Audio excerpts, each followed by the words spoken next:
Luka masa kecil yang bakal terus ngebekas sampai dengan dewasa. Kelas 2 SD aku ditinggal bunda. Bunda kabur ninggalin ayah, hutang ratusan juta.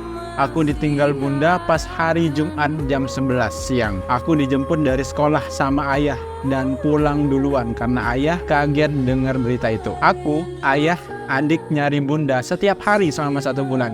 Kami nyari bunda keliling sampai tengah malam. Ayah memohon-mohon ke teman-teman bunda untuk ngasih tahu di mana posisi bunda. Setiap hari dari pagi sampai sore nyari bunda kemana-mana. Semua sosial media, HP, nomor bunda enggak aktif dan enggak bisa dilacak. Setiap malam adik nangis enggak bisa tidur karena nyari bunda.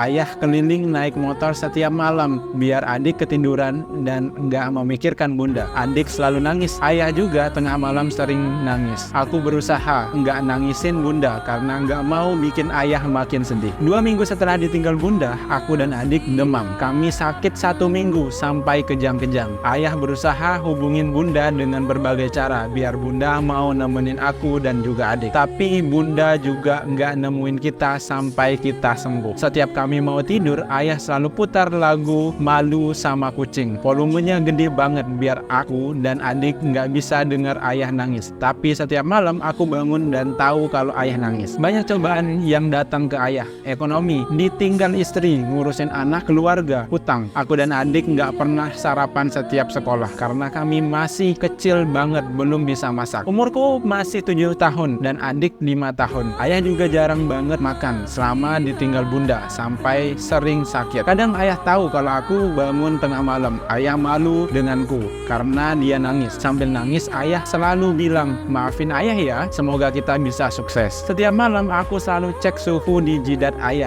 mastiin kalau ayah nggak demam. Kalau ayah demam, aku olesin minyak GPU di punggung, badan, tangan, dan kaki ayah biar besok paginya ayah bisa kerja dan bisa nyicil utang bunda. Aku dan adik sering dititip ke nenek or tante karena ayah sibuk kerja. Kami juga sering iri lihat sepupu-sepupu seumuran kami yang punya banyak mainan juga sering liburan kemana-mana. Sedangkan kami bisa makan aja udah syukur banget. Pagi jam 9 ayah buka toko. Aku kadang bantu ayah. Siangnya aku main sama teman-teman di desa. Sorenya aku pulang lagi ke toko. Banyak banget orang yang datengin ayah, nagihin hutang bunda. Ayah pusing kadang di toko, ayah nangis. Semua barang-barang di rumah dijual bunda. Bahkan dikasihin ke orang-orang yang kita nggak kenal. Sampai di rumah itu nggak ada piring ataupun gelas. Kita mau minum aja, bingung mau pakai gelas apa. Tupperware, baju semua dijual. Kita bener-bener nggak punya apa-apa. 2 bulan setelah bunda kabur, bunda ngabarin ayah, "Kamu bisa nemuin aku di Karawang." Sore kita langsung ke Karawang untuk nemuin bunda di Lampung, Karawang. Aku dan juga ayah berharap banget biar bunda mau balik ke rumah. Di situ yang udah ngerti cuma aku. Adik masih kecil banget, dia juga belum tahu apa-apa. Cebok aja belum bisa. Pas sampai di sana ternyata bunda nggak mau pulang. Ayah sedih, tapi ayah nutupin itu semua. Tapi aku tahu kalau ayah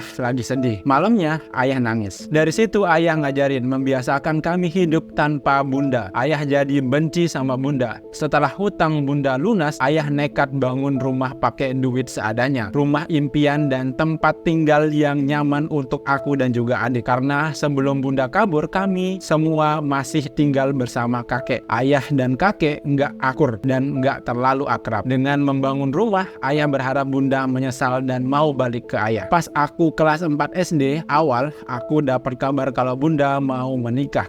Di situ aku marah, dendam, benci, kesal, sedih, semua campur aduk. Rasanya aku nggak mau lagi ketemu orang itu. Dari situ ayah semakin benci sama bunda dan kami dilarang untuk berkomunikasi, apalagi ketemu sama bunda. Ayah selalu bilang, "Anjing aja kalau anaknya diambil jadi galak." Tapi bunda malah ninggalin anak-anaknya. Keluarga kami jadi omongan semua orang. Aku yang masih kecil juga diomongin dan dimanfaatin. Sampai sekarang aku masih ingat muka-muka yang ngomongin keluarga aku. Pas kecil tiba-tiba adik nangis. Aku tanya kenapa, dia diledekin, gak punya mama. Di situ aku benci banget sama orang-orang yang ngomongin kami. Aku udah kelas 3 SMA, sampai sekarang ayah belum menikah, apalagi punya pacar. Padahal bunda sudah beberapa kali menikah, udah 10 tahun dia menduda. Sekarang ekonomi ayah juga jauh lebih baik. Aku bangga sama ayah, karena ayah bisa lewatin semua cobaan yang Tuhan kasih. Masa kecil aku dan juga adik emang suram, tapi sekarang ayah selalu berusaha memberikan semua yang terbaik untuk aku dan juga adik. BTW bunda udah punya anak dari suami yang kedua. Anaknya umur 6 tahun mungkin. Aku bangga punya ayah. Aku bangga sama adik aku. Aku sayang kalian semua. Kita terus bareng-bareng ya. Wah, aku jadi ikutan benci sama bunda kamu. Aku seorang ibu, gak bakal sampai hati ninggalin anak. Kak, bila nanti bundamu datang, gak usah diurusin. Persetan dengan kalimat anak durhaka. Aku jadi ikut benci banget. Kalau ngantuk, tidur. Kalau lapar, makan. Kalau haus, tinggal minum. Kalau bukan aku yang kamu mau, aku bisa apa? Aku kira itu dia pembahasannya nggak kesini. Ternyata, ya sini-sini aja ya. Ya iyalah. Lu mau kayak gimana pun, effort sama dia, lu mau ngasih hidup lu sepenuhnya buat dia. Kalau emang bukan lu yang dia mau, sorry bro. Ya udah, cuma datang untuk dimanfaatkan doang. Selesai itu, udah ditinggal. Sesederhana itu sih. Jangan terlalu baik kalau bukan aku yang kamu mau. Jangan terlalu baik kalau bukan aku yang kamu mau. Sebuah alasan kenapa cowok butuh seorang cewek. Mi, kamu aja yang pesan, aku malu.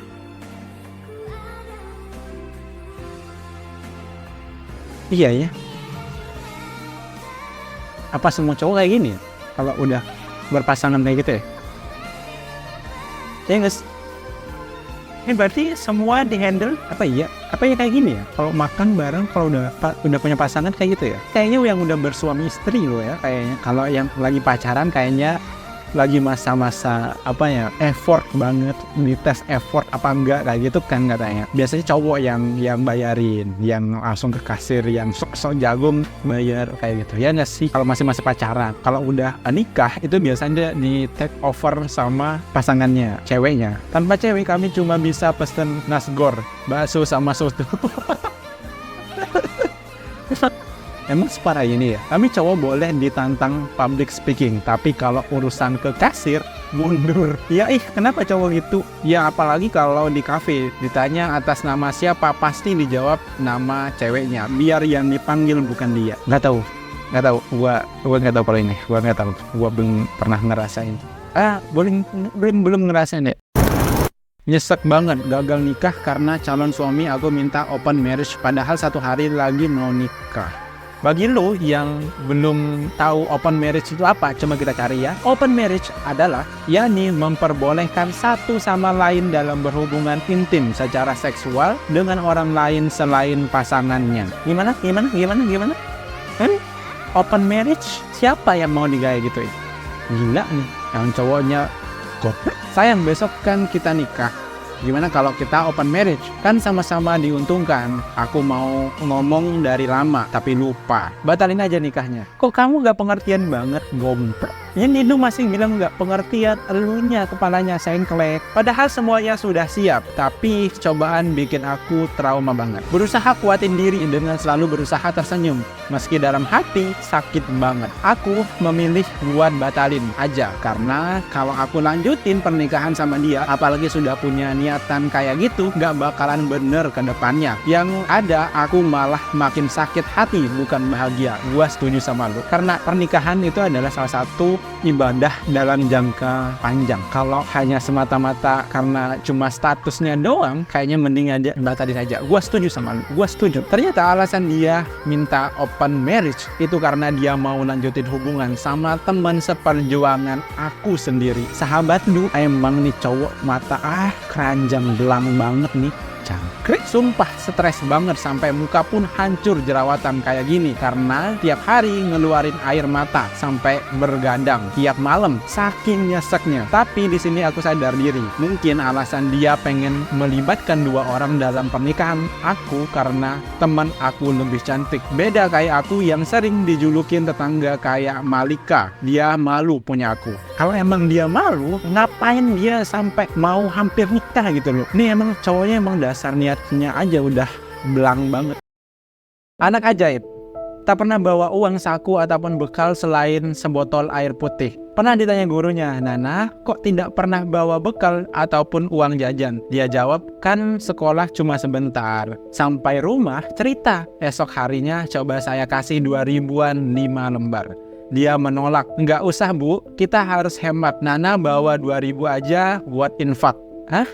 Buat infak, ya Allah, ibu mana yang tidak menangis melihat anak sekecil itu bilang begitu. Dalam tas tetap saya masukkan 2.000-an 5 lembar. Nana nanti kalau mau jajan ambil di tas ya. Setelah pulang dalam tas uang masih 4 lembar. Nana tadi jajan apa? Enggak jajan, tadi masukkan ke kotak infak. Allah, gua setua ini jadi malu, sumpah. Karena harus hemat biar bisa kuliah katanya. Kalau teman-teman jajan, Nana ngapain? Nana main, biar tidak ngelihat teman-teman makan. Nana nggak minta-minta kan? Nggak bu.